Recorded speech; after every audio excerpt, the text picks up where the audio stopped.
નમસ્કાર મિત્રો, હું આપનો મિત્ર સીબી જાદવ ઉર્ફે રાજુભાઈ. આજે સાયકલ દિવસ એટલે કે ઇન્ટરનેશનલ સાયકલ દિવસ. મિત્રો, સાયકલ આજથી 30 વર્ષ પહેલાં સાયકલથી જ લોકો સફર કરતા. સાયકલ આજથી 40 વર્ષ પહેલાં, 50 વર્ષ પહેલાં જેની પાસે સાયકલ હોય એ મોટો માણસ ગણાતો. પણ આજે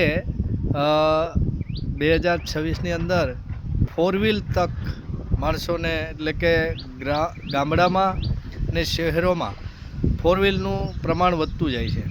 મિત્રો, સાયકલથી પહેલાં જે લોકો સફર કરતા ત્યારે એટલા બીમાર નહોતા પડતા, ત્યારે બોડીવાળા બનતા નહોતા, એટલા જાડા અને જે કહેવાય કે ટમી બહાર નીકળી હોય ફેટ, એવું ન થતું.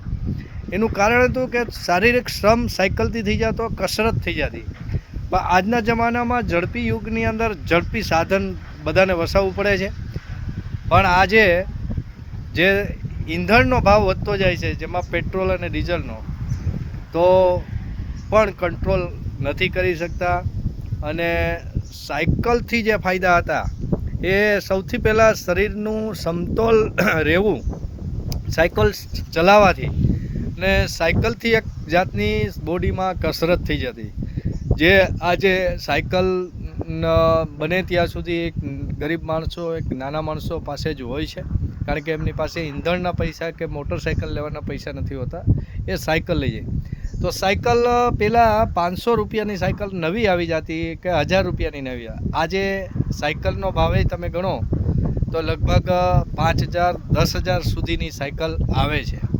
પણ મિત્રો, સાયકલ ચલાવવાથી જે શરીરને ફાયદા થાય છે એ ખરેખર ઘણા મોટા માણસો જેમની પાસે 4 વ્હીલ છે પણ સાયકલથી શરીરની કસરત માટે લે છે અને 2-5 કિલોમીટર સાયકલ ચલાવે છે. ડૉક્ટર પણ એવું કહે છે કે સાયકલ ચલાવવાથી તમારી બોડીમાં બધું કસરત, સ્નાયુઓ બધા એકદમ મજબૂત અને સારા એવા બની જાય. અને લોહીનું સર્ક્યુમલ છે, જે લોહીનું મતલબ જે શરીરમાં લોહીની હેરફેર છે એ પૂરતા પ્રમાણમાં ઝડપી થાય. બેઠાડું જીવનની અંદર ખાસ જે લોકો કરતા હોય એને સાયકલ ચલાવવી જોઈએ. અને સાયકલથી પહેલાં તમે જુઓ તો 25-30 કિલોમીટર સાયકલ ચલાવીને પહેલાં માણસો જતા. 25-30 કિલોમીટર સાયકલ ચલાવીને પોતાના સગા સંબંધીને ત્યાં અથવા કંઈ પણ ખરીદી કરવા મોટા તાલુકામાં કે શહેરોમાં જતા. કારખાનામાં મજૂર વર્ગ જે પહેલાં સાયકલથી જ કારખાનામાં જતા સિટીમાં, એ પણ આજે મોટરસાયકલ લે છે.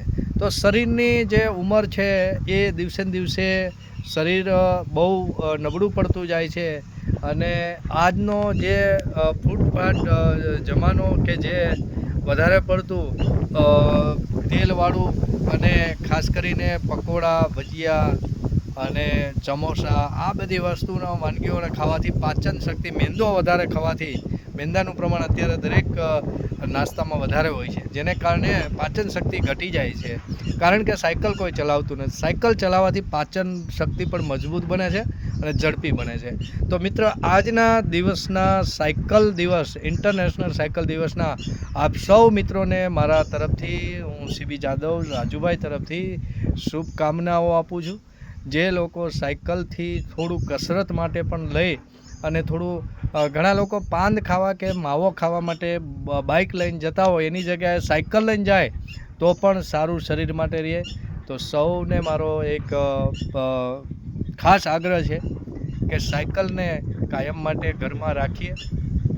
ભલે આપણે બીજા કામમાં ન વાપરી, પણ કસરત કરવા માટે સાયકલનો ઉપયોગ થાય, એવી જ વિનંતી. આપ સૌને આજના ઇન્ટરનેશનલ સાયકલ દિવસની શુભકામના. Thank you.